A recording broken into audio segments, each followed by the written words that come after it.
नमस्कार, स्वागत है आपका हमारी खास पेशकश में। आपके साथ मैं हूं अमित गर्ग शुक्ला। अयोध्या का संकल्प पूरा, अब काशी की बारी। दशकों के संघर्ष के बाद अयोध्या में राम मंदिर निर्माण का काम शुरू हो गया है। क्या काशी में भी उसी तरह स्वयंभू भगवान विश्वेश्वर का मंदिर फिर से बनेगा? क्या ज्ञानवापी मस्जिद का सच सामने आएगा? ये सवाल उठने लगे हैं क्योंकि हिंदू पक्ष मांग कर रहा है कि पुरातत्व विभाग अब मस्जिद के नीचे खुदाई कर जांच करे। उनका यह दावा है कि मंदिर के ऊपर मस्जिद बनाई गई थी। क्या यह दावा सच है?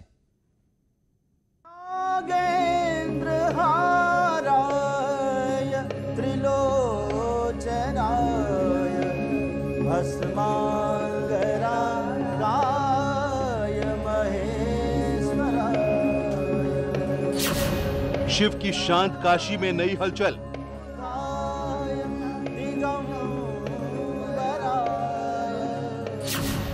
क्या अयोध्या के बाद काशी की बारी है? इतिहासकार ये भी बताते हैं कि विश्वनाथ मंदिर को तोड़ने के पीछे दो बड़ी वजह जो है सामने आती हैं। एक वजह ये थी कि जो मुगल शासक था दारा शिकोह, उसका काशी और काशी के साथ साथ सनातनी परंपरा में जो झुकाव था उससे भी औरंगज़ेब नाराज़ था। दूसरी ओर औरंगज़ेब खुद अपने भाई से प्रतिस्पर्धा रखता था सत्ता की, और दारा शिकोह का झुकाव काशी में मठों में आना और मठों और यहाँ पर सनातनी परंपरा में झुकाव से भी औरंगज़ेब को चिढ़ थी, इसलिए उसने मंदिर तोड़ा। आखिर काशी में ऐसा क्या हो रहा है कि माहौल बदल गया है, और यह बदलाव किस रूप में है? सरकार काशी विश्वनाथ कॉरिडोर के तहत वाराणसी के विकास की कहानी लिख रही है। शिव की नगरी को संवारा जा रहा है। गंगा के किनारे मंदिरों को भव्य रूप देने की कोशिश हो रही है ताकि दुनिया के लोग यहाँ आए तो इसे देखते रह जाएं। लेकिन इससे अलग काशी में एक अलग लड़ाई चल रही है। संतों और हिंदूवादी संगठनों का एक धड़ा जब विश्वनाथ मंदिर की बात करता है तो वो उसके आगे एक उदाहरण भी देता है। ये उदाहरण बताया जाता है कि कलकत्ता के एशियाटिक लाइब्रेरी में औरंगज़ेब के उस आदेश से जुड़ा हुआ है, जिसको हिंदूवादी संगठन और संत ये कह के बताते हैं कि उस आदेश में ये साफ तौर पर दर्ज है कि किस तरीके से औरंगज़ेब ने जो है मंदिर तोड़ने का आदेश दिया था, और उस आदेश को पूरा करने के बाद इसकी सूचना औरंगज़ेब को दी गई, और उस आदेश में ये सारी बातें जो हैं दर्ज हैं। तो क्या मंदिर को तोड़कर औरंगजेब ने ज्ञानवापी मस्जिद बनवाई थी? क्या जिस जगह ज्ञानवापी मस्जिद है उसके नीचे आज भी मंदिरों के अवशेष हैं? अंतिम समय में मुगल बादशाह औरंगजेब ने 1669 में इसको गिरवा दिया था, और इसके एक अंश पर एक विवादित ढांचा बना दिया था। हालांकि उसके नीचे स्वयंभू ज्योतिर्लिंग विश्वेश्वर अभी भी विराजमान है। आजादी के पहले से ही ये लड़ाई चल रही है, लेकिन अयोध्या में राम मंदिर पर फैसला आने के बाद ये लड़ाई तेज हो गई है। यही नहीं, दावा है कि काशी विश्वनाथ धाम कॉरिडोर के निर्माण के दौरान जब खुदाई हो रही थी तो मस्जिद के पास से मंदिर के अवशेष मिले। इस अवशेष के मिलने के बाद से ज्ञानवापी मस्जिद को लेकर कई सवाल खड़े होने लगे हैं। यहाँ के पंडित पुजारियों की मांग है कि मस्जिद के नीचे हाईटेक तकनीक से खुदाई की जाए और ये पता लगाया जाए क्या मंदिर के ऊपर मस्जिद है।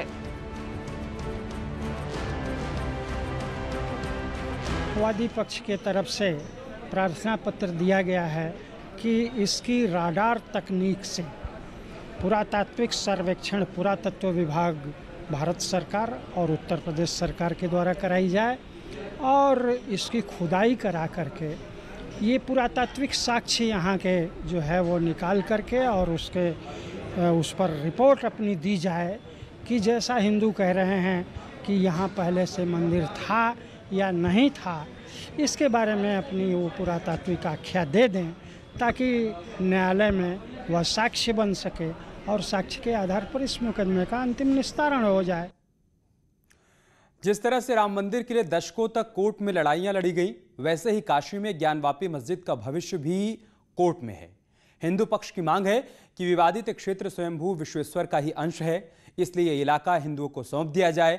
जबकि मुस्लिम पक्ष ने लिखित में कोर्ट में कहा है कि विवादित मस्जिद अहले सुन्नत से वहां पर कायम है। दावा है कि जब से कुरान है तब से वो मस्जिद है, जो ऐतिहासिक प्रमाणों के विपरीत है। अब सवाल यह कि आखिर कौन सही बोल रहा है और किसका दावा सही है।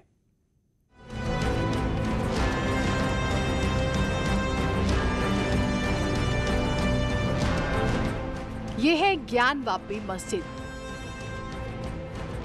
काशी विश्वनाथ मंदिर से सटी ज्ञानवापी मस्जिद का क्या होगा, अब कोर्ट तय करेगा। चुनौती दी गई है कि उपासना स्थल अधिनियम के मुताबिक जहां मंदिर है वहां मंदिर रहेगा, जहां मस्जिद है वो मस्जिद रहेगी। यह अधिनियम अयोध्या को छोड़कर काशी और मथुरा पर भी लागू होता है।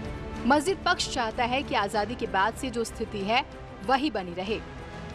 हमारी तरफ संयुक्त मुकदमा कुछ लोगों ने कायम किया था 1991 में। 1937 में जो मुकदमा हुआ था उसका फैसला हमारे पक्ष में हुआ था 1937 में। ये 1991 में कायम हुआ, लेकिन उसी वक्त प्लेस ऑफ वर्शिप एक्ट आ गया अयोध्या मसले के बाद से, तो उसकी वजह से कहीं भी मुकदमा नहीं चलना चाहिए। सारी मंदिर मस्जिद सबका यथास्थिति बरकरार रहने से जो 15 अगस्त 1947 की पोजीशन थी, उसी के तहत हम लोग इसकी पैरवी कर रहे हैं कि ये मुकदमा नहीं चलना चाहिए। लेकिन फास्ट ट्रैक कोर्ट ने मस्जिद पक्ष की चुनौती को खारिज कर दिया। यही नहीं, मस्जिद इंतजामिया कमेटी ने भी ये मांग की थी कि इस मामले को वक्फ ट्रिब्यूनल में भेजा जाए, लेकिन फास्ट ट्रैक कोर्ट ने मांग खारिज कर दी। हम लोगों ने कहा इसका आपका क्षेत्राधिकार नहीं है, क्योंकि ये वक्फ ट्रिब्यूनल का केस है और वक्फ ट्रिब्यूनल में जाना चाहिए, लेकिन उसको भी नहीं माना। तो उसके खिलाफ हम लोग रिवीजन में गए हैं और मूल जो केस है उसमें 31 अक्टूबर तक के स्टे ऑर्डर है हाई कोर्ट से। एक तरफ कोर्ट की कार्रवाई चल रही है तो दूसरी ओर अयोध्या तो झांकी है। काशी मथुरा बाकी है जैसे नारे उछाले जाने लगे हैं, और ये नारे तब और तेज हो गए जब मस्जिद के पास से मंदिर के अवशेष मिले। विश्वनाथ मंदिर को जाने के लिए एक गेट नंबर 4 भी है जहां से भी श्रद्धालु जाते हैं, और यहां पर हमेशा फोर्स तैनात रहती है। यूपी पुलिस के साथ साथ यहां पर पीएसी और सीआरपीएफ के जवान तैनात रहते हैं। और अभी भी यहाँ पर विश्वनाथ कॉरिडोर का काम चल रहा है, जो कि प्रधानमंत्री नरेंद्र मोदी का ड्रीम प्रोजेक्ट है। ये जो पीछे वाला इलाका है आप देख सकते हैं, ये खुदाई में बहुत सारे जब ज़मीन खरीदने के बाद जब विश्वनाथ धाम का निर्माण चल रहा था तो ये बहुत सारे छोटे छोटे मंदिर मिले हैं जिन्हें संग्रहित किया गया है। और अब इन मंदिरों का भी जो भारत सरकार की तरफ से टीम आई है वो कार्बन डेटिंग के हिसाब से इन मंदिरों का पता लगा रही है कि कब के ये मंदिर हैं, कितने पुराने हैं। तो ये सब मंदिरों के लिए भी जो है पुरातत्व विभाग की ओर से टीम लगाई जा रही है।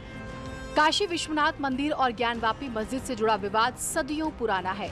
औरंगजेब से पहले भी काशी विश्वनाथ मंदिर कई बार टूटा और कई बार बनाया गया, लेकिन साल 1669 में औरंगजेब ने इसे तोड़कर वहां ज्ञानवापी मस्जिद बनवा दी। उसके बाद से मंदिर को फिर से बनाने के कई प्रयास किए गए।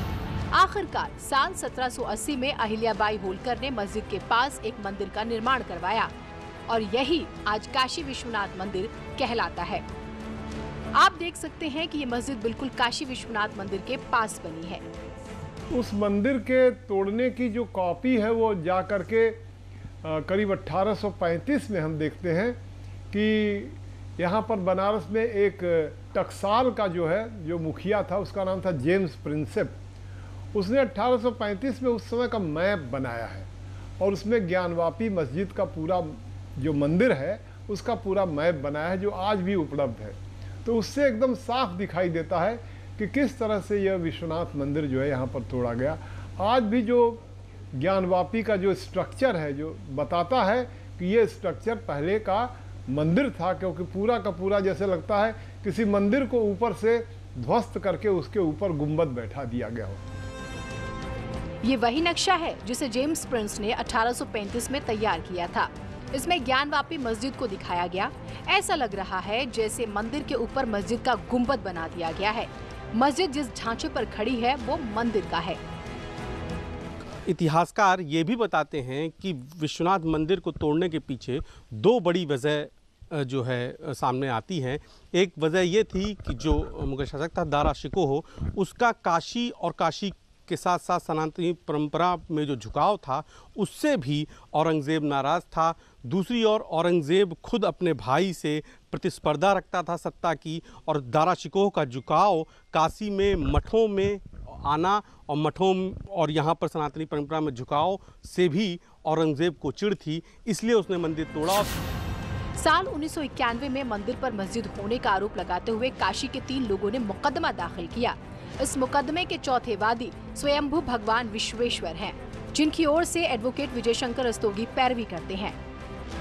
डिस्प्यूट यह शुरू से चला आया है कि काशी में ऐतिहासिक स्थल जो है पुरातात्विक दृष्टि से और धार्मिक दृष्टि से महत्वपूर्ण काशी में जिसके नाम से काशी जानी जाती है स्वयंभू ज्योतिर्लिंग विश्वेश्वर का मंदिर रहा है। और मुग़लों के समय में धार्मिक विद्वेष के कारण अनेक मुसलमान और मुग़ल बादशाहों ने इसे समय समय पर गिराया था। विजय शंकर रस्तोगी की मांग है कि विवादित क्षेत्र स्वयंभू विश्वेश्वर का ही अंश है, लिहाजा इसे हिंदुओं को सौंप दिया जाए। फिलहाल ये पूरा मामला पुरातात्विक सर्वेक्षण की मांग पर आकर सिमट गया। बाकी साधु संत भी उनकी मांग के साथ हैं ताकि अयोध्या की तरह यहाँ भी पुरातात्विक सर्वेक्षण की रिपोर्ट पर सही फैसला हो। पूरा नस्तुनाबूत नहीं किया, उस केवल ऊपर के मंदिर के गुम्बद को तोड़ करके मस्जिद का आकार बना दिया। आज भी आप चल करके देख सकते हैं। अब तो माननीय प्रधानमंत्री की प्रेरणा से आसपास जगह हो गई, सब लोग आगे देख रहे हैं। आप देखिए कि दीवार कैसी है, आप दीवारों पर नक्काशी देखिए। और इतना ही नहीं, दीवार के पीछे जो मंदिर है देवी का मंदिर, जहाँ श्रृंगार गौरी देवी मंदिर है, जहाँ साल में दर्शन आज भी लोग करते हैं। आपको इससे बड़ा प्रमाण चाहिए तो नंदी का मुख देखिए। आप किसी भी विश्वनाथ, किसी भी शंकर जी के महादेव के मंदिर के बाहर जाइए तो नंदी का मुख शिव जी की तरफ होता है, लेकिन विश्वनाथ मंदिर के पास जो बड़ा नंदी है उसका मुख किधर है? उस मस्जिद की तरफ। आशुतोषानंद गिरी जिस नदी की बात कर रहे हैं उसकी तस्वीरें आप देख रहे हैं। इस नदी का मुख स्वयंभू भगवान विश्वेश्वर की ओर था, लेकिन औरंगजेब ने वहां पर मस्जिद बनवा दी, जिसे ज्ञानवापी के नाम से जानते हैं। हिंदू इसे प्रमाण के तौर पर मानते हैं। फिलहाल अभी भी सुनवाई जारी है और ये मंदिर के जो पीछे वाला हिस्सा है इसी को लेकर हमेशा जो संत हैं वो ये कहते हैं कि जो मंदिर का पीछे का हिस्सा है वो मंदिर नुमा है। जैसे कि आप पीछे तस्वीरों में देख भी रहे हैं कि जो नागर शैली के मंदिर होते हैं उनकी शैली है पीछे वाली दीवार पे। तो इसको लेकर भी जो संत हैं और जो हिंदू संगठन है वो बार बार अपनी बात रखते हैं और अपने दावे को मजबूत कहते हैं। तो फिलहाल यहाँ पर सुरक्षा हमेशा 24 घंटे तैनात रहती है और गेट नंबर 4 से यहाँ पर दर्शन भी होते हैं। कैमरा पर्सन पंकज सिन्हा के साथ उपेंद्र द्विवेदी, न्यूज़ 18 वाराणसी। यार रुक रहे एक छोटे से ब्रेक के लिए, जल्द लौटेंगे कुछ और खबरों के साथ।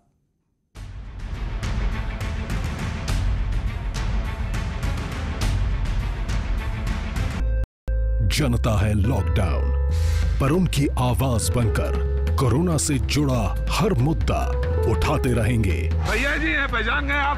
कसम के लिए क्लैप करता हूं, आप लोग ध्यान रख रहे हैं लोगों का। भैया जी कहें सिर्फ न्यूज़ 18 इंडिया पर। नाम अमीश देवगन, काम सच सामने लाना। आपने भी तो सियासत खेलने के लिए सब कुछ खेल खेला। सवाल तीखे मगर जरूरी भी। क्या आपने भी पॉलिटिक्स करी? मुद्दे जो आपसे जुड़े हैं, राय बेबाक। कोरी सियासत है। आवाज कभी कभी ऊंची कर लेते हैं। हम तो एक्सपोज करेंगे चाहे कोई भी हो, ताकि देश की सबसे बड़ी बहस में आपकी आवाज दब न जाए। देखिए आर पार अमीश देवगन के साथ। स्टूडियो से, सड़क से, उत्तराखंड के कोने कोने से, घर से बाहर हम निभा रहे हैं अपना फर्ज। हर खबर आप तक पहुंचाने की अपनी जिम्मेदारी। घर पर रहकर कोरोना के खिलाफ जारी जंग में आप दीजिए हमारा साथ। देखते रहिए अपना उत्तराखंड। परिवार सा है अपना देश, सभी हैं रिश्तेदार, कुछ पास कुछ दूर, कुछ सबसे कोसों दूर। रिवायत सी है सबकी खैरियत जानना, सबकी नजरों से ओझल हैं जो, उनकी खबर छानना। इसलिए देखता हूं न्यूज़ 18 इंडिया। पहुंचे वहां कोई न पहुंचे जहां, दिखाए वो कोई दिखाए न जो। अब तो घर में बैठना आसान नहीं है, पर सच ये भी है कि जान है तो ही जहान है। आप खामोशी से करते रहिए कोरोना पर वार। महाबहस में होगी सवालों की बौछार एविडेंस बेस्ड के आदेश पर, जिनको कोई मतलब नहीं। आप धोते रहिए अपने हाथ एक भी सामने नहीं आया, इसके खिलाफ जाकर खड़े हो रहे हैं। मैं लड़ता रहूंगा सिस्टम के साथ। पुलिस जो काम कर रही है वो किसके आदेश पर? वो हमला कर रहे हैं डॉक्टर पर। हम कमजोर नहीं पड़ेंगे, हम साथ साथ लड़ेंगे। महाबहस सोमवार से शुक्रवार रात 7:56 पर। कोरोना पर दिन भर 100 आंकड़े, 100 खबरें, 100 बातें, लेकिन रात 8 बजे सिर्फ 100 बात की एक बात। न्यूज 18 इंडिया पर। स्टूडियो से, सड़क से, राजस्थान के कोने कोने से, घर से बाहर हम निभा रहे हैं अपना फर्ज। हर खबर आप तक पहुंचाने की अपनी जिम्मेदारी। घर पर रहकर कोरोना के खिलाफ जारी जंग में आप दीजिए हमारा साथ। देखते रहिए हमारो राजस्थान। न्यूज 18 इंडिया आपका पसंदीदा नेशनल न्यूज चैनल उपलब्ध है टाटा स्काई के चैनल नंबर 519 और एयरटेल के चैनल नंबर 318 पर। कोरोना की हर खबर देखते रहिए न्यूज 18 इंडिया पर। घरों से शहरों तक की हर पल की हर खबर न्यूज 18 के रिपोर्टर पहुंचाते हैं आप तक, ताकि तेजी से फैलते कोरोना की मिले आपको फास्ट अपडेट। देखिए यूपी एक्सप्रेस 100 सिर्फ न्यूज 18 उत्तर प्रदेश उत्तराखंड पर। हर गांव देखेगा, हर शहर देखेगा, खबरों का शतक। कोरोना से प्रदेश की लड़ाई की ताजा जानकारी रोज सुबह शाम। कोरोना 100 सिर्फ न्यूज 18 उत्तर प्रदेश उत्तराखंड पर।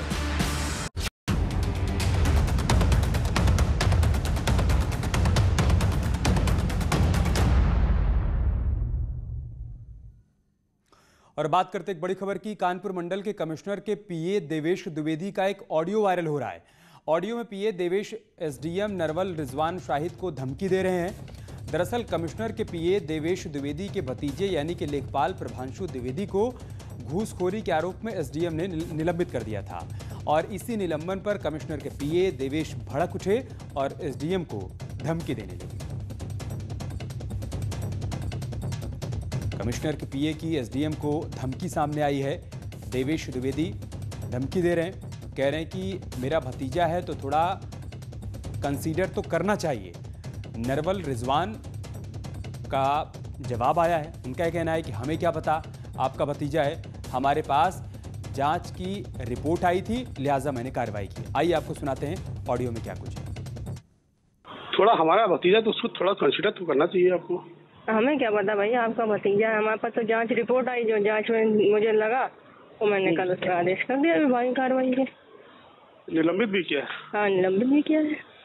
हमारे नायब साहब जो है लिख के भेज देंगी रिपोर्ट में कि बदता करी है। और गाँव में भी ऐसा नहीं, कंप्लेंट बहुत थी आपकी भी, मेरे कंप्लेंट सामने रखी है, आपकी कंप्लेंट है। आप क्या धमका रहे हैं हमको? हमको धमकी दे रहे हैं क्या? नहीं कोई धमकी नहीं दे रहा है मैडम। आप जो है नहीं सुन लीजिए, अगर लेखपाल की जो है अगर शिकायत आ रही है, जांच आ रही है तो मैं जांच कर रही हूँ क्या मौके पे? आप करिए, ठीक अच्छी बात है, करिए। मैं जो डीएम साहब से आपकी शिकायत करूंगी, आप मुझे धमकी दे रहे हैं। 10 बार कर दीजिए आप। थोड़ा हमारा अवैध शराब का कारोबार गोरखपुर में चल रहा है। शहर के अलग अलग इलाकों में शराब माफिया सक्रिय थे, लेकिन गोरखपुर पुलिस ने सख्ती दिखाई और शराब की भट्टियों के साथ साथ आरोपियों को पकड़ भी लिया।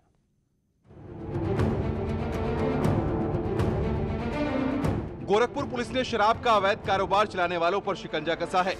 पुलिस ने शराब की अवैध भट्टियों पर छापेमारी की। इसके बाद कच्ची शराब का कारोबार करने वालों में हड़कंप मच गया। आबकारी विभाग और पुलिस की ज्वाइंट एक्शन टीम ने जिले के कई ठिकानों पर छापेमारी करके शराब की उन भट्टियों को नष्ट करवा दिया है जहां से जहरीली शराब का प्रोडक्शन शुरू हुआ करता था। इस जनपद में अवैध और अपमिश्रित और कच्ची शराब के निर्माण और बिक्री को लेकर विरुद्ध एक अभियान चल रहा है हमारा। पिछले 1 महीने में हम लोगों ने 521 अभियुक्तों के खिलाफ कार्रवाई करी है और इसमें गैंगस्टर की भी कार्रवाइयाँ शामिल है। हैरानी की बात यह है कि पुलिस और आबकारी विभाग के ताबड़तोड़ एक्शन के दावों के बावजूद भी जिले में अवैध शराब का कारोबार जारी है। हालांकि विभागीय आंकड़ों की माने तो पिछले 1 महीने में अवैध शराब कारोबार से जुड़े 521 लोगों के खिलाफ दंडात्मक कार्रवाई की गई है। उनके खिलाफ गैंगस्टर एक्ट के लिए एफआईआर भी करवाई गई है। देशी शराब होती है 21,396 लीटर अभी तक बरामद कर ली है इसके अलावा 4900 लीटर अंग्रेजी शराब भी बरामद करी है पिछले 8 महीने के अंदर। टोटल हम लोगों ने 1223 मुकदमे लिखे हैं और 1346 अभियुक्त अरेस्ट किए हैं इसमें। पिछले एक महीने में गोरखपुर के अलग अलग इलाकों में 6000 लीटर अवैध शराब को पुलिस ने नष्ट कराया है। एसएसपी का कहना है कि आगे भी इस तरह की कार्रवाई जारी रहेगी। साथ ही उन्होंने चेताया है कि अगर अवैध शराब के धंधे में किसी पुलिस वाले का नाम किसी एंगल से भी सामने आया तो उसके खिलाफ सख्त कार्रवाई की जाएगी। Team news 18।